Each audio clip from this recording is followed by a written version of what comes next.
If you enjoy stories about aviation, naval technology, and the behind the scenes of the most complex military operations in the world, subscribe to our channel.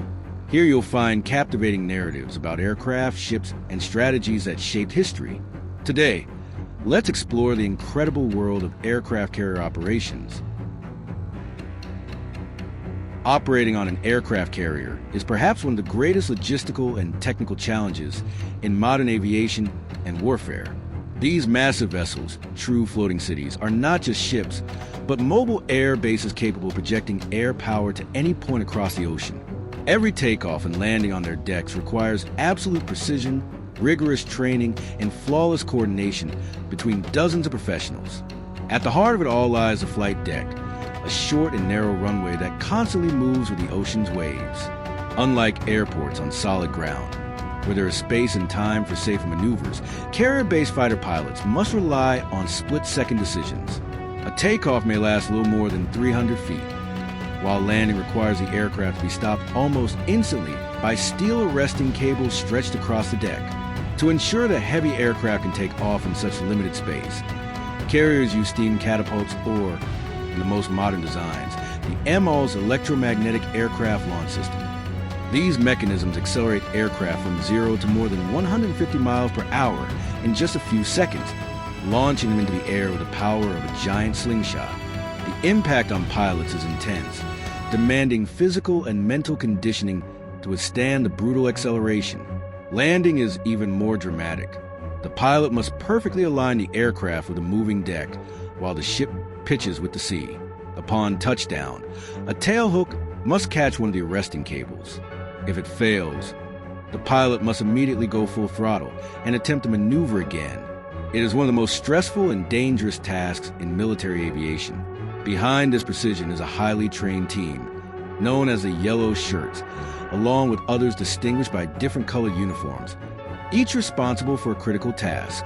Some direct aircraft into position, while others handle fueling, arming, maintenance, and inspection before each mission. The flight deck of a carrier is one of the most dangerous workplaces on Earth. Roaring engines, scorching jet exhaust, spinning propellers, and steel cables under extreme tension. A single mistake can be fatal. Beneath the deck lies an entire world. In the vast hangars, dozens of aircraft are stored, ready to be lifted to the flight deck by enormous hydraulic elevators. Workshops, ammunition magazines, fuel storage, maintenance facilities, and command centers make the carrier a self-sustaining war machine.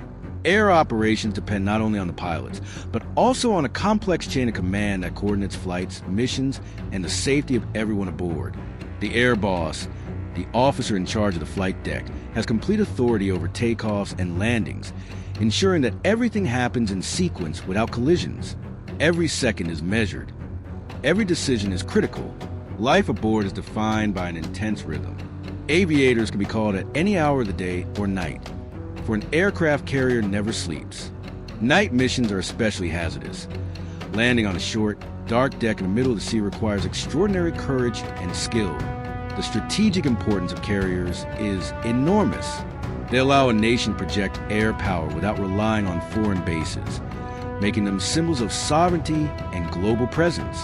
The United States, for example, deploys its nuclear carriers as instruments of diplomacy and deterrence, positioning them near crisis zones. Other nations, such as France, China, and India, also invest in carriers to secure regional and global influence. One fascinating detail is the fueling and arming of aircraft at sea. Each takeoff consumes thousands of gallons of fuel, and carriers rely on support ships to maintain long-term operations. UNREP underway replenishment. Operations are spectacles of coordination. Massive ships align side by side, transferring fuel, supplies, and ammunition while the fleet maintains speed. Despite all the technology, carrier operations remain deeply human endeavors. Naval aviator training is among the most rigorous in the world. Only a fraction of candidates complete the program, as it demands lightning reflexes, psychological endurance, and near superhuman discipline. Carrier landings are known among pilots as bolters or traps, and every successful landing is celebrated as a personal victory. In the end, the aircraft carrier is more than just a machine of war. It represents a union of thousands of people working toward a common goal: controlling the skies from the sea. Every takeoff, every landing, every successful mission is a result of collective effort involving pilots, engineers, sailors, and commanders. Operating on an aircraft carrier means living at the edge of technology and human courage. It is transforming the ocean into an air base and a deck into the stage for one of the greatest choreographies of precision ever performed. Above all, it is proof of how human ingenuity can turn the impossible into routine.